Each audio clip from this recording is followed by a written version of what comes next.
Получается, это район карьера, Жайк.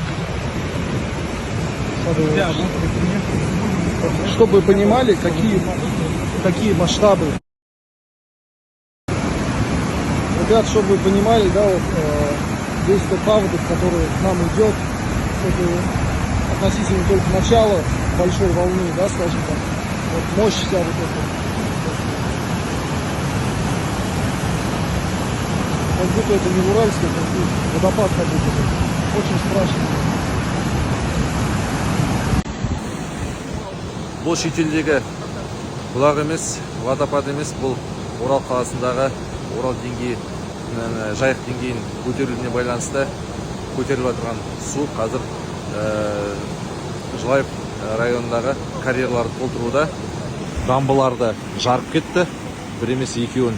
Қазір үлкен карьерға қояды. Бұл жерде Русский баня, Грин парк, ар жағында Құттай карьер бар, Бавара, Вилч парк дегендей. Жағдай өте қиын.